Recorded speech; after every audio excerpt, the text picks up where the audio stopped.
Nganjang Wurvi Semchin Omerku Pandarvan Umsur Chego, Shanchibsan Hua Gangdavan Dortava Sanji Jiang Yangwana. Jiang Yangwana Kupa Teta Ko, Nyaji Chimbogong, Samji Michiko, Tina Luzamba Chamami Petrobe, Meba, Givatamba Division, so De Division de Meba Vino, Givatamba, De Division de Chirkuder Meba Division no. 강들 기비 상주성환도 신열지 전부 신도 담바 연호 대덕은 직된지 감들 찌익찌라 semsinji ton shinda maura shirten jiktenji kam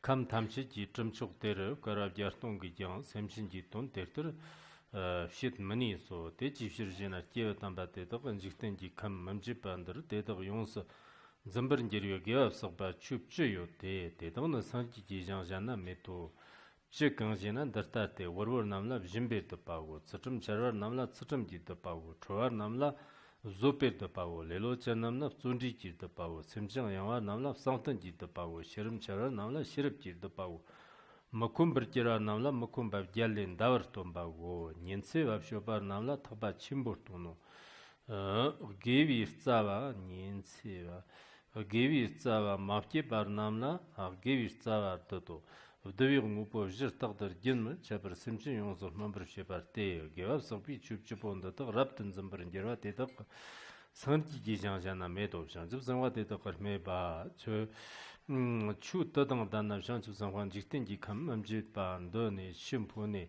marme marnat par sanji ji jang yongso tagbaran roaran ger me ba chu gyatang danam shang chu zangwan jikten ji kam amjit ba ndo ne shimpu ne marnat par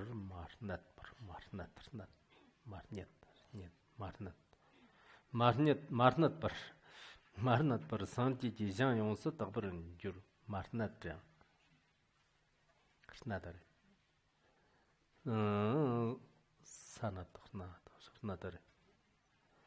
Sanji ji jang yongsa tagbaran rogaran gyurdo. Gyat gangjena samsan tamsal labdakka pambar shavarte. Datakla pamba chungzi jang mansar lo.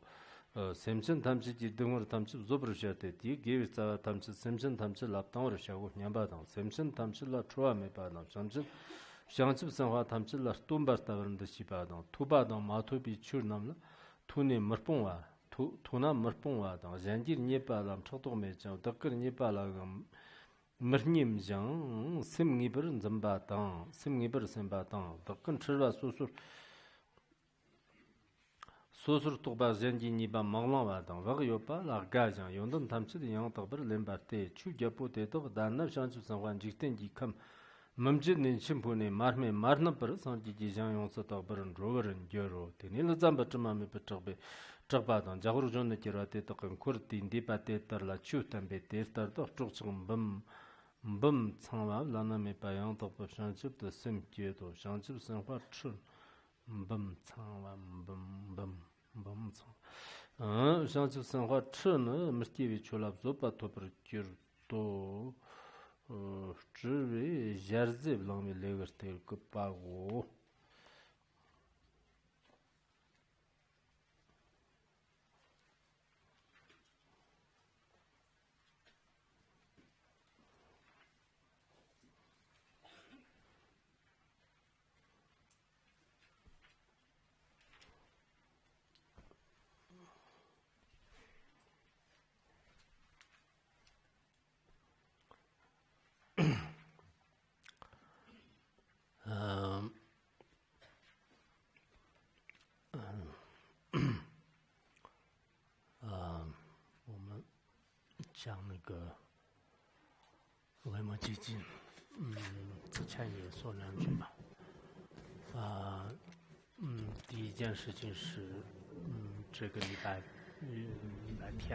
Before the class of Vimalakirti Sutra, I would like to again make a few short announcements.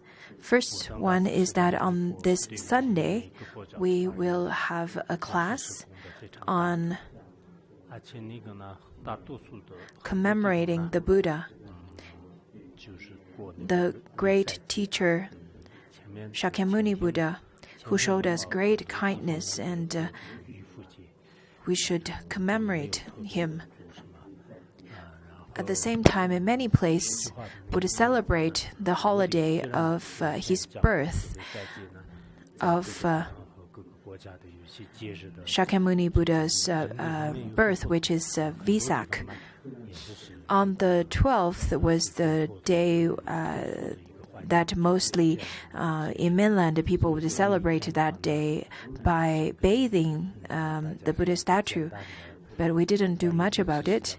So on the 19th, in fact, this is Vesak, that's the day people all around the world would celebrate that day in commemoration of the Buddha. So we'll talk mostly about the gratitude that we should pay to the Buddha for his kindness. As a Buddhist, I think in this life, my faith towards the Buddha is very solid, very sturdy. So on that day, I would like to also share some of my faith on that day. At the same time, on that day, I will give you the oral transmission of Mipham Rinpoche's sadhana that he composed for the practice of Shakyamuni Buddha. So that's the oral transmission that I'm going to give. That's on the Sunday. So Sunday.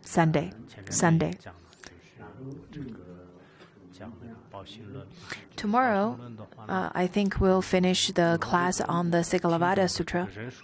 The day after tomorrow, we will start the class on Uttara Tantra, or the Buddha nature class.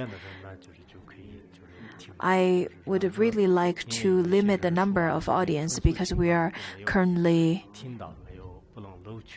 regulating the audience, and that class is only open to people who are interested and who have auspicious connection to that sutra, to that shastra. People who are going to listen to the whole lessons. For those of you who only listen or attending classes from one time to another, then maybe next time you won't be able to register for the class anymore. This is based on our regulations. Of course, we try very best to provide all different types of opportunities for you to listen to the sutra. But we can't guarantee that you'll be able to continuously have such opportunities. Therefore, I really want to as much as I want to make the opportunity for you, but it is not going to last for forever if you don't cherish it. The Buddha nature, the teaching on Buddha nature, this is the teaching that is taught by the Buddha. That's the third turning of the wheel. I'm not sure about the Vimalakirti Sutra. I think this belongs to the third turning of the Dharma wheel. The Prajna Paramita and all belongs to the second turning of the wheel of the Buddha. So the Uttara Tantra class is rather very special as well.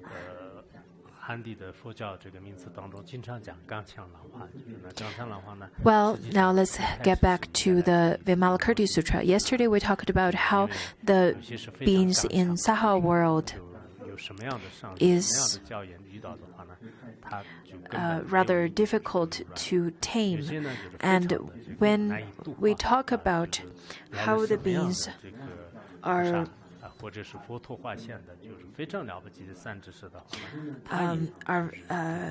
really difficult to convert.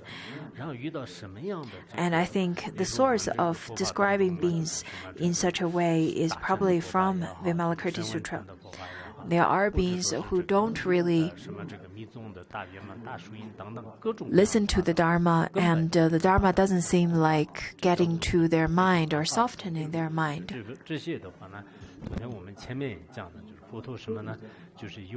All different kind of teachings couldn't really get into their mind, and let it be prajna paramita or great perfection or sutras and tantras, none of those could get into their mind or soften their mind. Yesterday, I don't think I did a good job in terms of explaining the 5 types of horses. That is difficult. That only can be tamed through different methods. Some can be tamed based on only upon seeing the whip from the master. Some can be tamed through whip hitting on their body, or some are only tamed through the whip hitting so hard that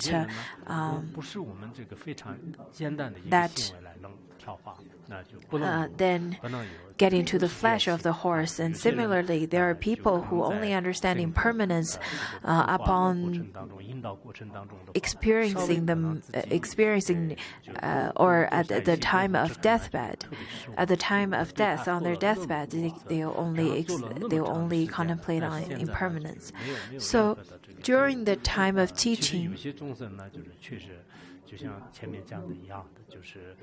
sometimes there are teachers who would feel that after a long period of time of teaching, I've made such great effort, and it doesn't seem that the disciple changed a bit, and you may feel rather quite disappointed. And for people who are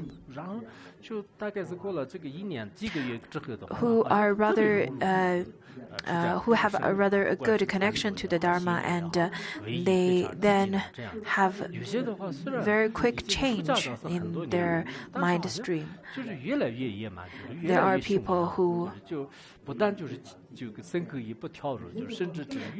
who only got ordained for a year or so, but it seems that they are very much adapted to this monastic life. Their body and speech are very much tamed and peaceful.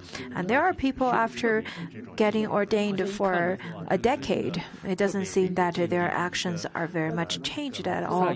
Not only that their actions are not changed, they get even more aggregated and more angry towards others. Similarly, not only the monastics, but lay practitioners as well. Some lay practitioners studied for a long period of time, but it seems that their mind doesn't really change a bit. But there are people who only took refuge vow for a very short period of time, but they're rather very much tamed. Their mind are more pliable. So from the metaphor of this wild horse, of taming a wild horse, I really like this metaphor. I think it's very fitting, because there are students who follow me for a long period of time, but doesn't seem that the student would change much.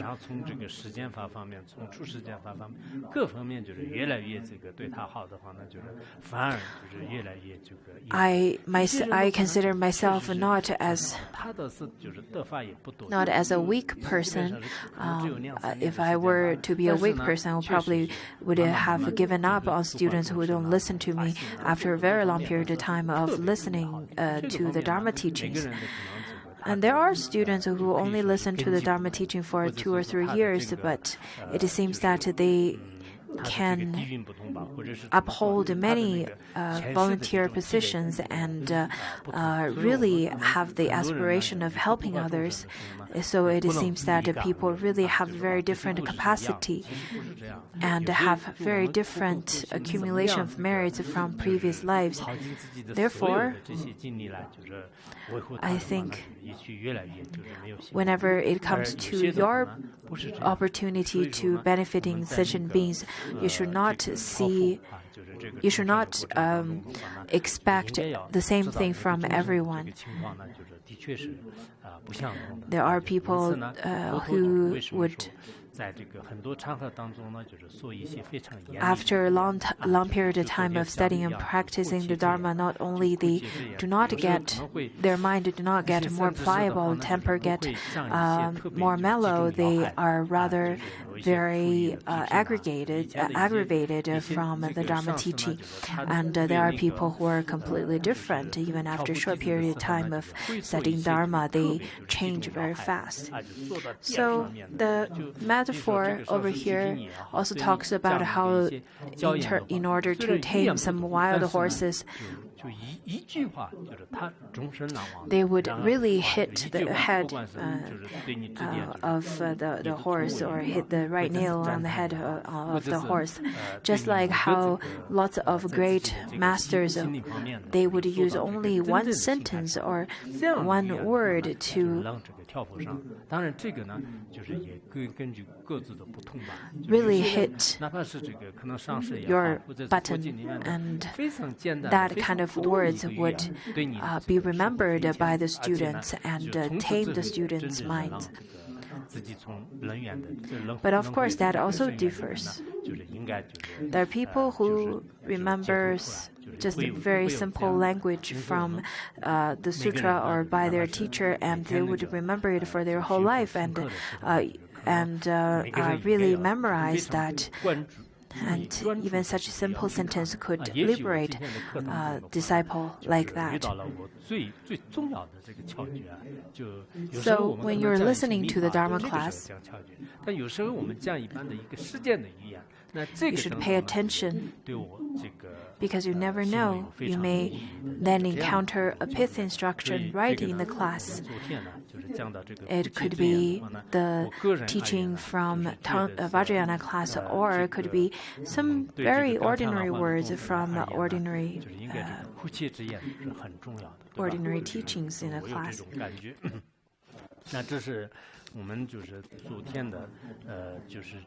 I myself really feel that the words that makes the difficult-to-tame beings to suffer to the bone is quite important, so that they will remember, and those kind of words could lead them to liberation.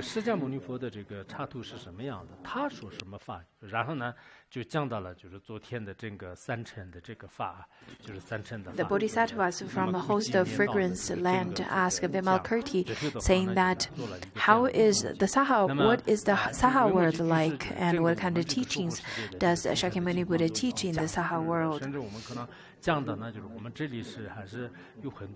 So Vimalakirti then answered by telling them the Four Noble Truths and the different kind of teachings that's taught by the Buddha, and then also explained that there are the beings that's very difficult to be tamed.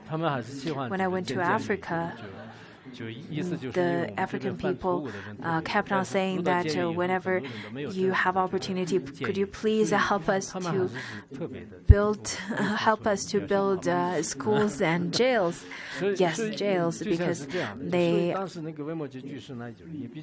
they don't even have proper jails for people who've made mistakes and imprisoned, but they don't have a great facility for inmates. After Vimalakirti's introduction, the Bodhisattvas all said that how very unprecedented, this is quite wonderful, this is quite incredible. The world-honored one, Shakyamuni Buddha, conceals his immeasurable autonomous power and uses that which is enjoyed by the poverty-stricken to save sentient beings. In Saha world, many sentient beings are poor in terms of their wealth, unlike the beings or sentient beings unlike the beings and bodhisattvas from host of fragrance pure land, whom only hears the teaching of Mahayana teaching. But the beings in Saha world, they also delight in the Hinayana teachings. Therefore, they're poor in such a way as well. The Buddha is really great because originally he could also create a pure world, manifest a pure world in front of sentient beings and enjoy a rather peaceful and enjoyable life. But in the Saha world that is full of conflicts and defilements, the Buddha then manifests in a way that his power and his wealth and his his appearance is very similar to the beings in the Saha world. In such a way, he then liberates and leads sentient beings to liberation. There's a sutra that's called the Flower Offering Sutra, where it says that in this world, the Buddha is the one supreme and unsurpassable, and the one in whom all beings in afflictions take refuge. So the Buddha's merits are far above this world, but because in this world the beings that is the object of liberation by the Buddha can only then perceive the Buddha in such a way. Therefore, the Buddha then manifests in such a way to benefit the beings, and that's why the Buddha is such a wonderful and unsurpassable teacher. Sometimes I would think and ponder on my own. There are so many masters, sages in different religions.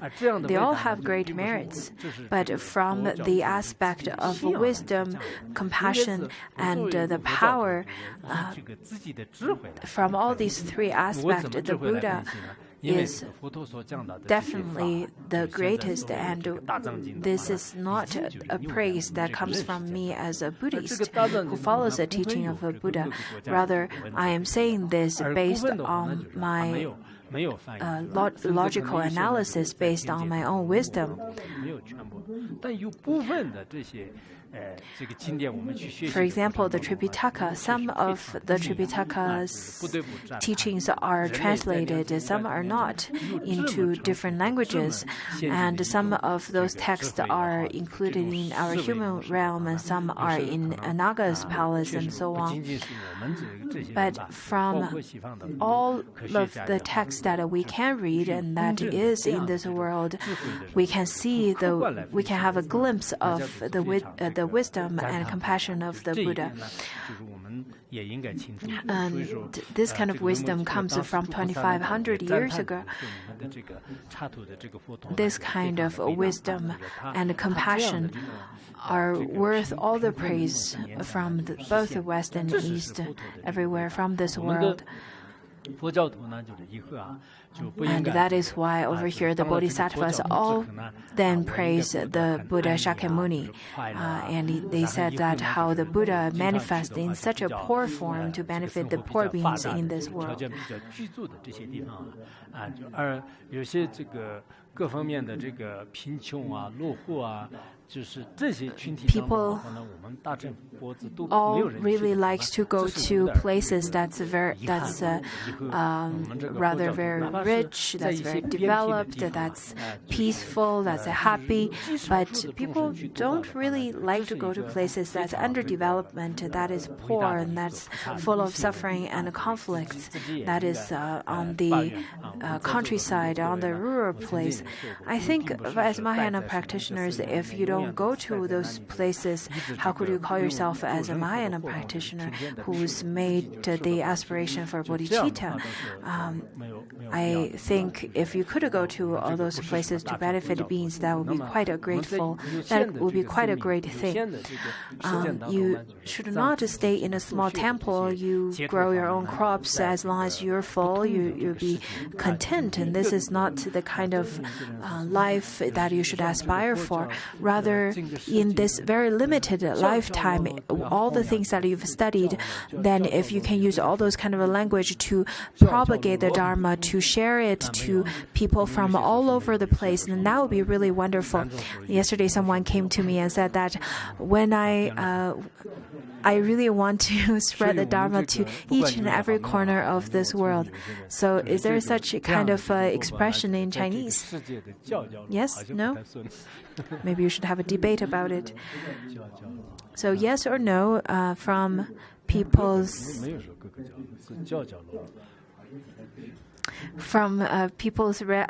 feedback about they want to spread the Dharma to different corners. 要去弘扬，对吧？就是这是我们的这个佛陀的这个最顺者应该有这样的发愿。然后接下来呢，就是说这个四诸菩萨也能Every corner. Every corner of the world, you should take the Dharma to different places of this world. And then continue from here. Then the Bodhisattvas here are also able to use their diligence. And they're also very diligent and humble. And it is immeasurable great compassion that they have all been born in this Buddha land. The Bodhisattvas such as Avalokiteshvara and the Kshitigarbha Bodhisattva and Mahasammaprata Bodhisattva and all those Bodhisattvas are all great Bodhisattvas. So all those bodhisattvas use their diligence as well as their humbleness.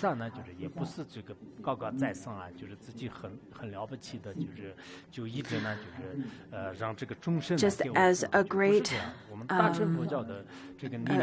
sage in this society who can be very diligent and humble, then people whomsoever live close to him or work for him, they would be very happy. According to the philosophy of Mahayana Buddhists, we shall perceive ourselves as the servants of all sentient beings rather than the leader or the authority of all sentient beings. From the Mahayana's perspective,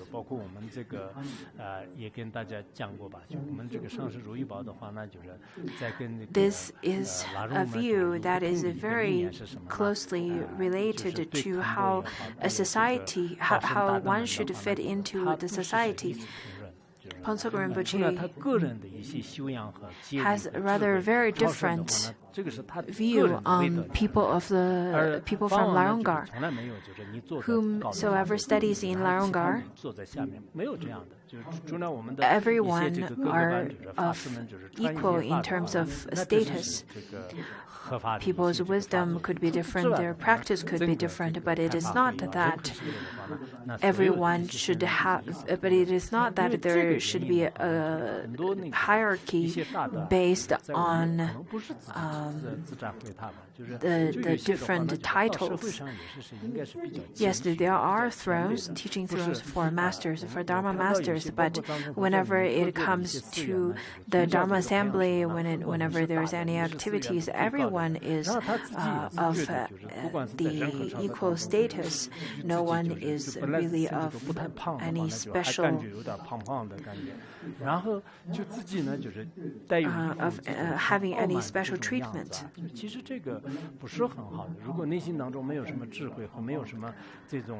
Rather than nowadays, lots of the masters in our modern time, people are called as masters, and then they will be treated with a special treatment, and they will have a big Dharma throne, or they will have bigger seats, even if their appearance, or even if they're not really that big or fitting into it. So I myself really think that it is best to have diligence and to be very humble. The teaching from Khenpo Sodargye is very fitting to this modern society, and his teaching on being humble is quite precious. Yes, the Dharma masters receive reverence from the students, but they really are not taught to be very arrogant or have any special treatment based on their status, like nowadays how the authorities and leaders are treated in the modern society in terms of their hierarchy. So, in some ways, in fact, in the teachings from Khenpo Rinpoche really taught us how to be humble. Diligence and humbleness shows not only in action but also in their mentality. I saw yesterday people were working together, and some of the Dharma masters would also join them to work together. We all know that Dharma masters, Khenpos and Khenmos, they have different understanding of the Dharma, studying of the Dharma, and the knowledge of the Dharma. Yes, so at the time they are teaching the Dharma, they then should be sitting on a rather higher place, on a Dharma teaching throne or so. But when it comes to the time after the class, then those people should also blend in with the Sangha. Also, when you're working for the Sangha and with the Sangha, do not complain. I read a story of a person who's working for a Sangha. He's a monastic, and at the end of a summer retreat, he complained to all the Sangha members. He said that I worked so hard and so diligently, but no one of you respect me for what I did. And for such kind of disrespect, I wish that you all fall into the dark realms and never receive any see the brightness. And then he locked them in a room. He was from the time of Kashyapa Buddha, and after making such evil aspiration to the monastics, he then was conceived by he then was reborn and conceived by a woman, and he stayed in the womb of the mother for 60 years because he made such aspiration of that monastics should not see the light, and therefore he stayed in the womb and not seeing the light for 60 years. I think whenever we talk about this kind of karmic fruitions, especially during the teaching of the 100 karmic stories taught by the Buddha, then people seem to be more careful about their speech and action. But whenever we're not talking about that, it seems that people's actions and speech are rather looser than it should be. Therefore, I think by telling such a story, I really hope that it could bring you to have some cautiousness, especially if you're working for the monastics. You should be very careful when you're talking, when you're doing things. Do not use the monastics as an object to slander or to make rather disgraceful metaphors. There was another story of a bhikshu who brought his disciples all the way to the outside of the city, and this Dharma teacher, although he was renowned as the master who studied the Tripitaka, but he was then encountered by someone else on the road, and that person challenged him to debate. So this master was not really good at debating, and he lost in the debate. Then out of anger, he said to that person, saying that you are so aggressive and you are like the buffaloes.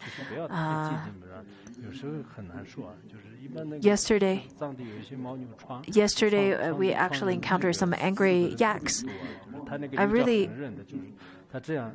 think that you should not get too close to those wild animals, the yaks, and the stray dogs. Get away from them. Their horns are very sharp, and they got an angle. And if they hit you with their horn, then you could die from it. And then that moment, you should just chant Om Mani Padme Hum. Anyhow, getting back to the story, the Dharma teacher who was really upset about the other person who challenged him started to slander and started to use really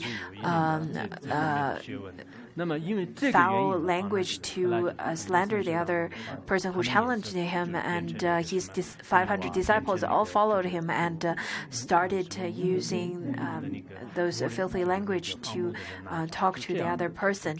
And out of such a kind of event, the consequences of all of them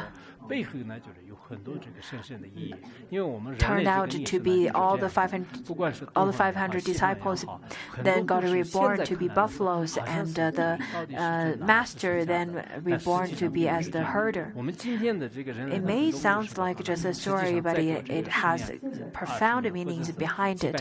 Maybe stories from the West or the East. Sometimes you would consider or even think that it can't be a real thing, it's just a story. But you shouldn't think in such a way, because people around our age could understand what happened or the teaching behind it through the words. Also, our later generation can only understand what we experienced through our stories as well, but maybe our stories in our future generations' eye would seem like a folklore or a fairy tale as well. So the moral of this story is that for people who really believe in karma, then you should really be aware of your own actions and speech. Especially those senior Tibetans, I think they really care a lot about the karmic consequences. That's very good to be very careful. When you make complaints, I really hope that you should then consider. In fact, I have changed quite a bit already, because I stopped complaining, especially in front of others, because I am afraid of the karmic consequences that could come out of it. Similarly, in this world, when you get angry, when you feel that sense of unjustified mentality at that moment, all of the things that you say and you do could be out of the your own personality, and it could be rather very unreasonable. Just as when I went to the prison and lots of inmates, what they did was mostly out of passion, out of anger, and not really based on their right mindfulness. So we should really have the right mindfulness with our speech and actions.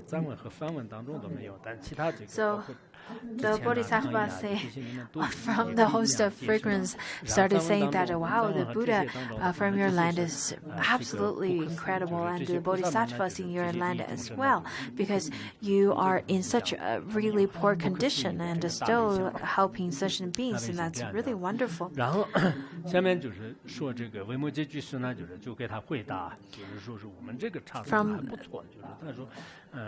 And over here, this part of the Bodhisattva of this land are resolute in their compassion for sentient beings here, resolute in the Tibetan text as well as the Sanskrit version. It says that all the Bodhisattvas has deep compassion towards the sentient beings.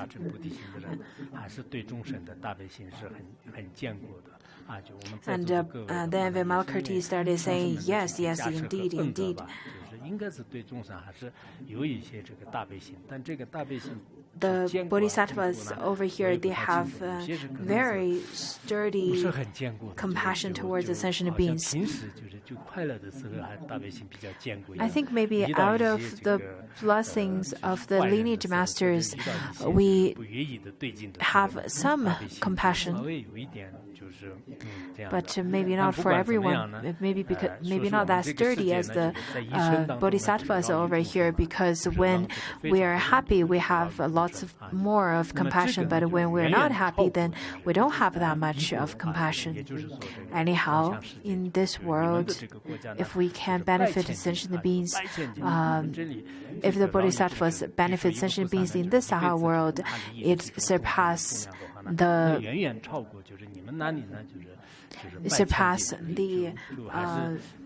beings, or you could benefit more beings than that you can do in the host of fragrance world in 100,000 kalpas of practice.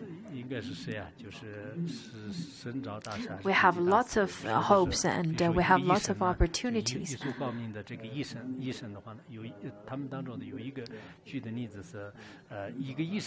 I think Master Senjao or Master Kuiji's commentary said that a great doctor could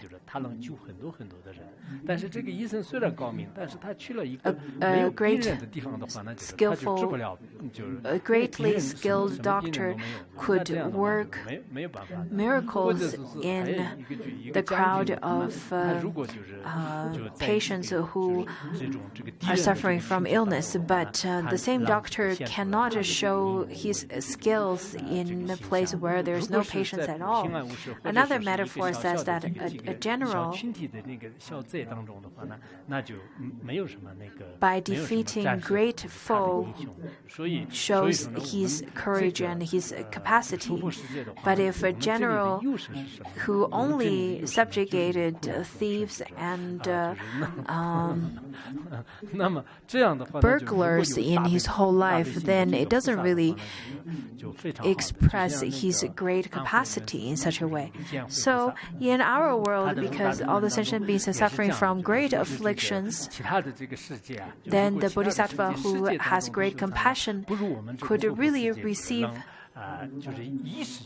really benefit lots of sentient beings, and thus being called the great Bodhisattva with great capacity. According to C.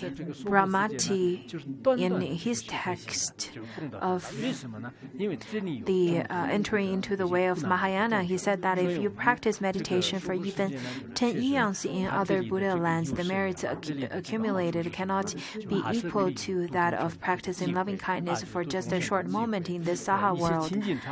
Because in this Saha world, we have the benefits of having lots of opportunities of benefiting sentient beings. But in Pure Lands, there are rather very less to none of those opportunities of benefiting others. 那么何谓是这释法呢？首先是这个讲六波罗蜜多。其实这个释法呢，就是六波罗蜜多。 In the Saha world, we have 10 ways of benefiting sentient beings, but those kind of opportunities are not really included in other worlds. So the Saha world has 10 excellent dharmas and features that are lacking in other Pure Lands. And what are these 10 then? In the adornment of Mahayana Sutra, it then says that on one hand, whenever we go to any place in the Saha world, we see all the sentient beings that are suffering from great afflictions, and it seems that this world is full of thorns and treacherous roads. But on the other hand, this world is full of opportunities.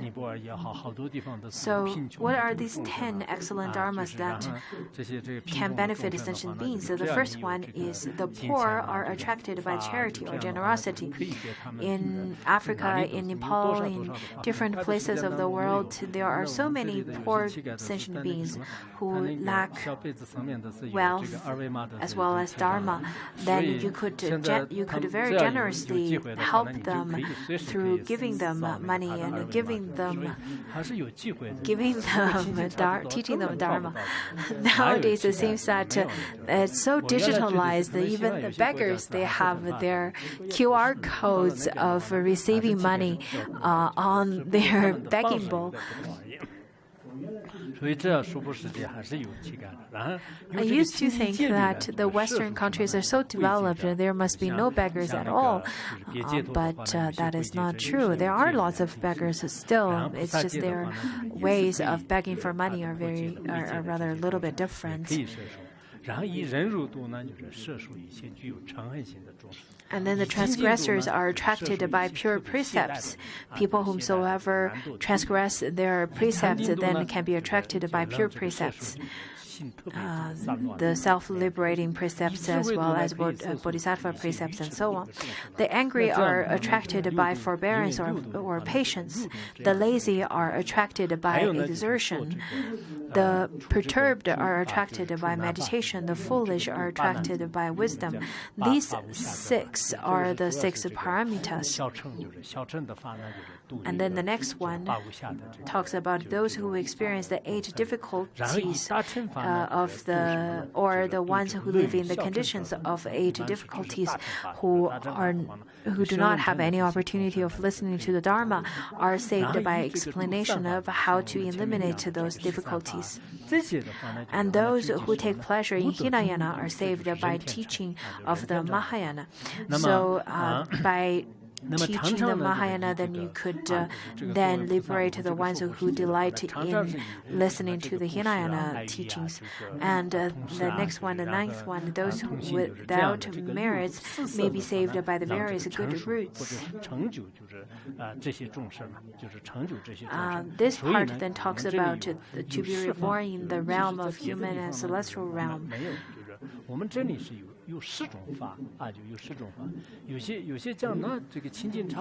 You could use, then the liberation of sentient beings is constantly being accomplished by means of 4 attractions.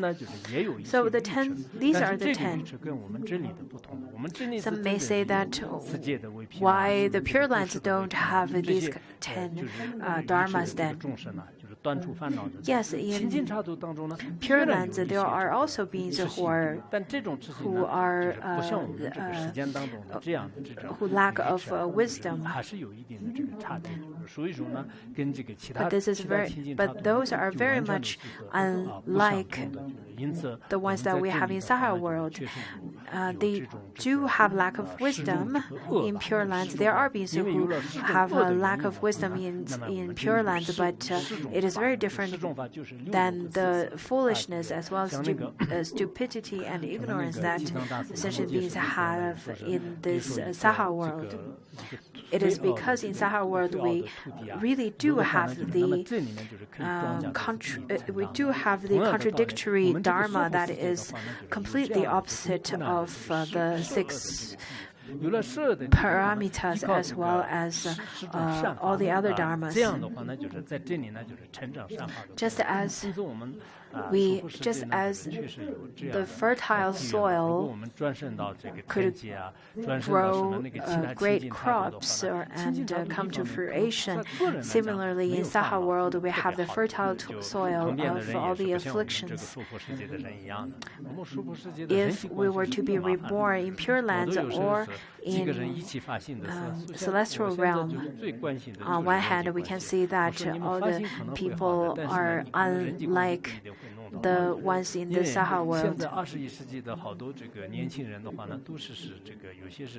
In fact, I really think that in the Saha world, the interpersonal relationships are the most difficult to deal with in the current age, because many people who are working in this group are single child, are the only child. And everyone seems to have a different opinion than one another, and they cannot even have an inclusive mind to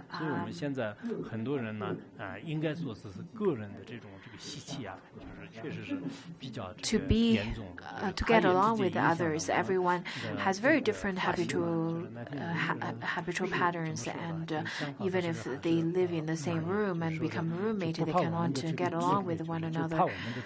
People's habitual patterns are rather quite strong.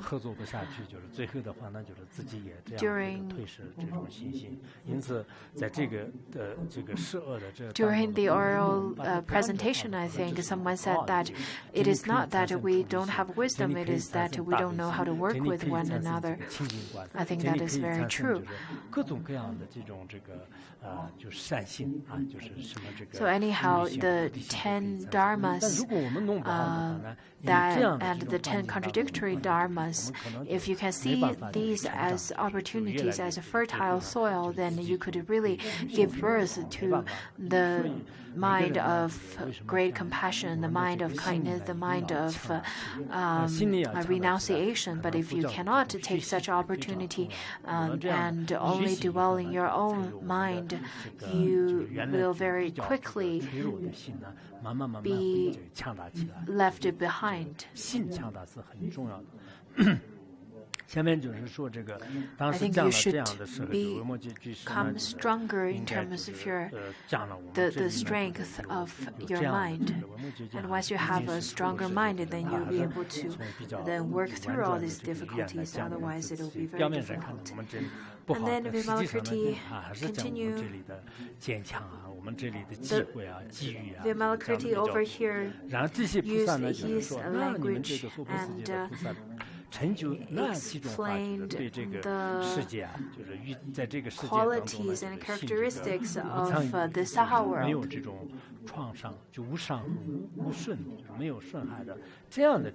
And then the Bodhisattvas asked, how many dharmas do Bodhisattvas have to accomplish in their flawless practice in this world to be reborn in a pure land?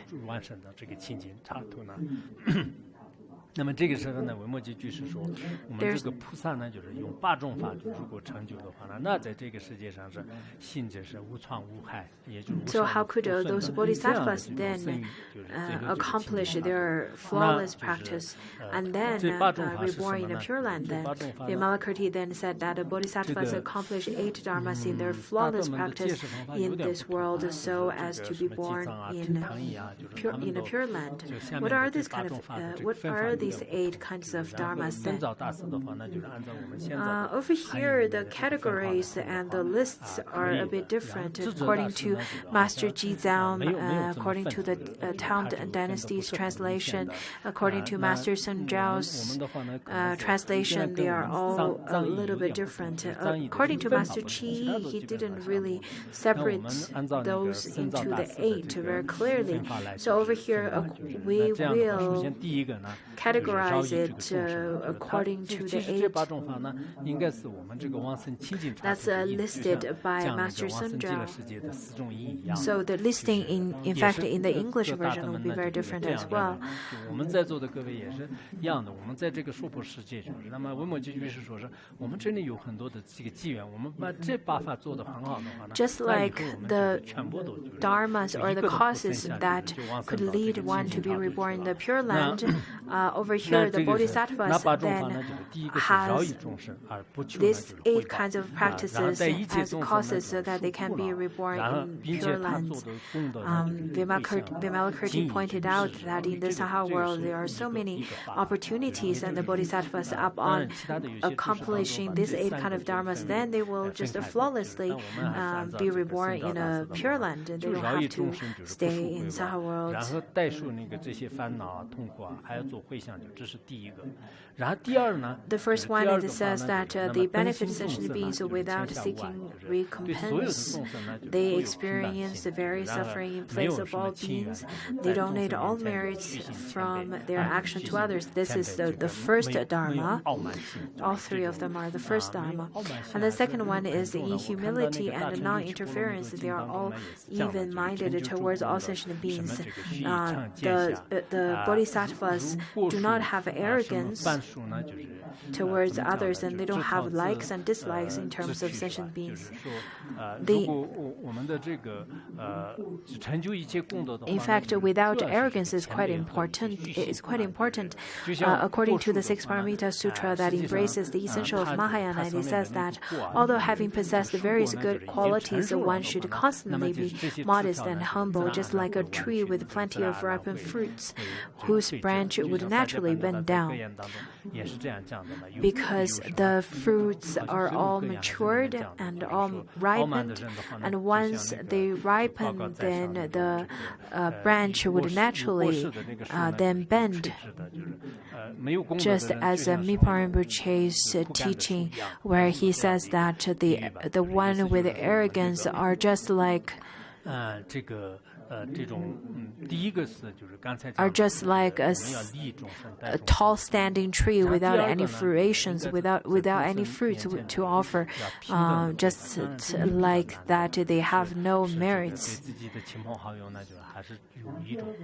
So the first one talks about we should benefit sentient beings and take their sufferings, and the second one talks about the equanimity towards the sentient beings. This is rather very different, because we should have love towards our relatives, and it is inevitable that we have certain kind of dislike towards people who have done wrong towards us, and so on.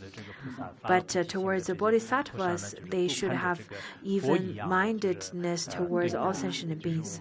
The third one says that the view of other bodhisattvas as if they view other bodhisattvas as if they were all Buddhas. 还要对那个一切众生呢，就视世如佛啊，就是把他们就是看着这个佛一样的。他这里呢，就是发了菩提心的这些菩萨呢，就都要这个像佛一样。 Suragama Samadhi Sutra, where it says that towards all the bodhisattvas and sentient beings, one should view them all as Buddhas. Last year, when we were studying the Lotus Sutra, there was a bodhisattva whose name is never give rise to arrogance bodhisattva, who then constantly say that I see that you are a bodhisattva of present and bodhisattva of future, therefore I dare not to have any arrogance towards you. But let's compare ourselves towards to those bodhisattvas, and let's really look at ourselves. We usually then are very arrogant about ourselves and view other people, don't mention other people as Buddhas. We don't even see others as good people. So this is something that we need to ponder upon, considering ourselves as well as the bodhisattvas. The next one then says that they hear and do not doubt sutras they have not heard before. So the Dharma that you've heard before and have not heard before, you should all then attend those classes. And through the teaching of this Dharma, then you will be able to dispel lots of your doubts. By listening, this is really, really important. I really praise those of you who attend class regularly. In fact, that's the majority of you who diligently attend the classes. But some of you really do not listen to class, but they don't like to listen to class. They do not respect the Dharma, nor they do not respect the Dharma teachers. So why don't you teach the Dharma and give it a try? You don't even have a right view towards the Dharma. And there are people who constantly skip class. And because if you skip too many classes, you will lose the opportunity and the qualification of listening to the next Dharma class, and therefore there are people who then pretend that they're sick and they don't want to attend a class. I think that you're then ill, not really physically ill. Rather, you are probably having the illness of laziness and the illness of perturbedness and so on. So for people who have arrogance and who are lazy and stop such great opportunity of listening to the Dharma, this is rather very pitiful. The opportunity of listening to the Dharma is very, very rare in lifetimes, and so you should cherish it. Next one that says that they do not become contradictory towards the Shravakas. Do not belittle the Shravakas, do not belittle such foundations. This is the first turning of the Dharma wheel. Without such first turning, how could you have the second and third turning of the Dharma? And how could you understand the second and third turning of the Dharma's meaning without understanding the foundation of the first turning? The sixth one talks about it. They are not jealous of the offering received by others, and do not become arrogant over benefit themselves. In the commentary on Vimalakirti Sutra composed by Master Sun Zhao, it says that what others experience now is based on their previous actions. Therefore, there's no need to be jealous. What you experience now is based on your previous actions, although there's no need to. Therefore, there's no need to be arrogant. Whatever other people are enjoying at this moment, it is all because of their previous life's merits. And now, whatever you experience now is based on your previous karma and previous actions. Therefore, there's no need for you to be arrogant or to be jealous of others. Without the merits, without the causes from previous life and previous actions, if you only repeat that, I want to be rich, without such causes, how could you have such kind of result and fruition of becoming rich? This is quite important to recognize the karma. The role of karma in your life. People whomsoever have jealous towards others, how could such a person give rise to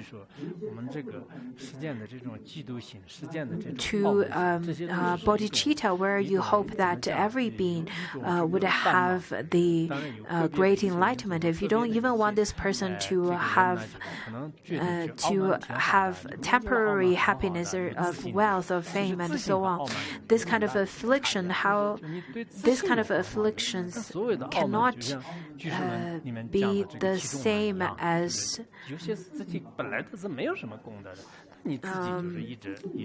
generating the aspiration of bringing every being to liberation. Some people may think that arrogance is good. It's a sign of confidence. You may feel that you have lots of merits and you're very smart and so on, but this is also something to contemplate upon. The next one, the seventh one, then talks about always reflecting on their own errors and not proclaiming the shortcomings of others. Always look at your own shortcomings. That's what the wise one would do. They would blame themselves for the things that doesn't happen, that those are unpleasant.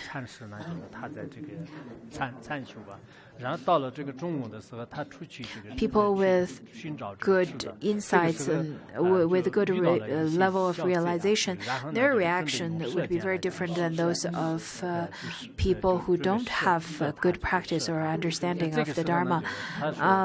According to Kumarjiva's commentary, he told a story of how a Zen master who went out to look for food, and then a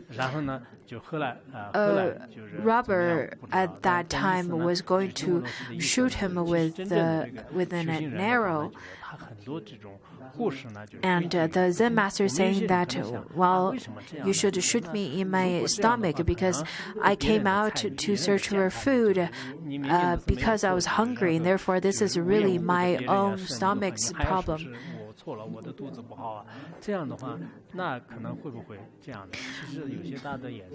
Mundane beings would think that you did nothing wrong. Out of no reason, this robber is going to shoot you. How could you say that this is your problem? How can you let people treat you in such a way?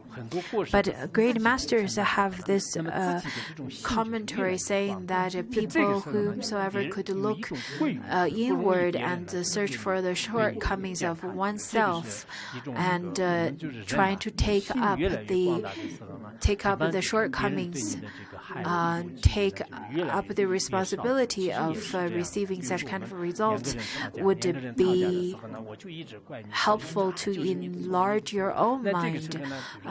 And then in such a way, people will be less prone to hurt you. Just as when two people are arguing, one keep on blaming the other, saying that this is all your problem.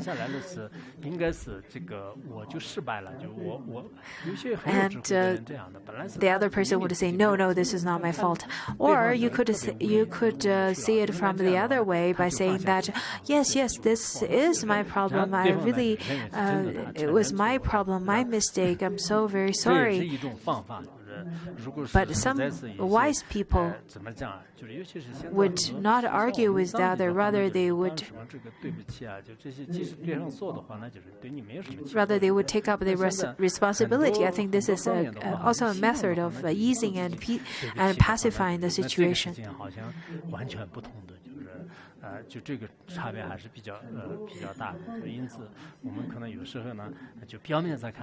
In Tibet, whenever we say I'm sorry and so on, it doesn't really make any difference. But it seems that in the West, when people apologize, it seems like it's a big deal.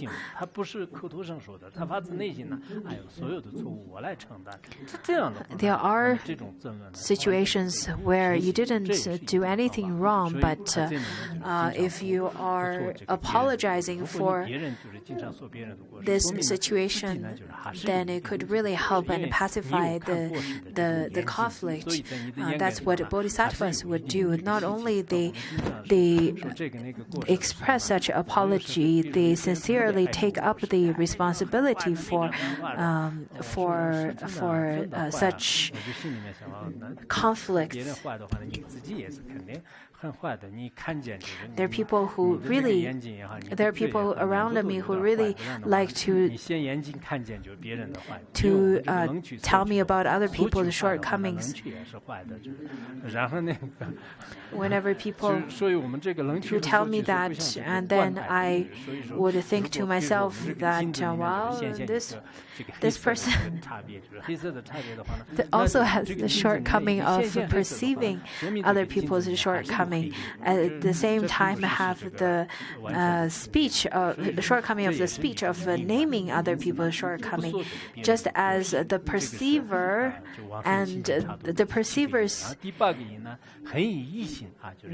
perceiver who perceived other people's shortcoming also reflect oneself's shortcoming, just as a mirror which has a black dot on it shows that, just like a mirror which reflects a black dot of others, it also shows that the mirror itself has the black dot on it.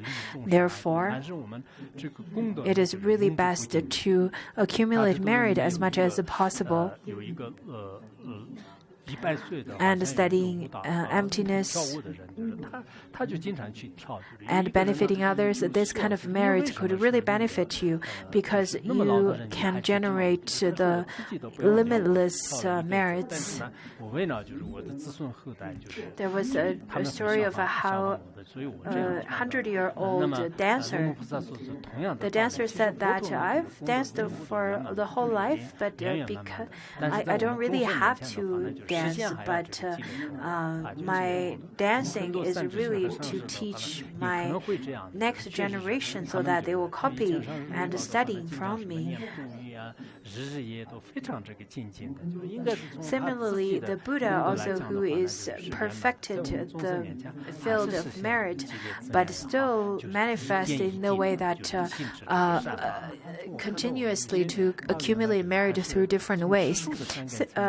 Also, Phuntsogor Rinpoche never really stopped chanting mantras and was always prone to accumulate, to conduct actions that accumulate merits.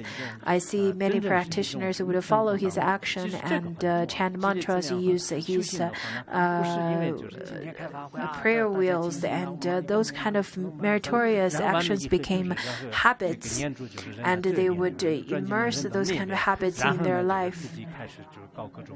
So accumulating merits are not the kind of temporary activities that you would do during only Dharma assemblies and abandon all the mala and the prayer wheels at home. You can't even find them or use them in your daily life. Then if you are that kind of practitioner, you are really the kind of practitioner of hypocrisy. That's not the action of a real practitioner. You should then accumulate merit in daily life and make aspiration of being reborn in a Pure Land.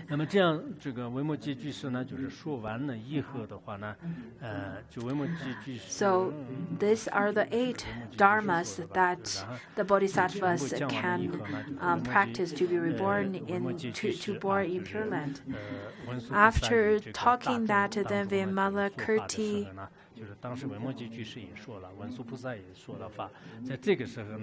and Manjushri explained this Dharma to the great congregation. At that time,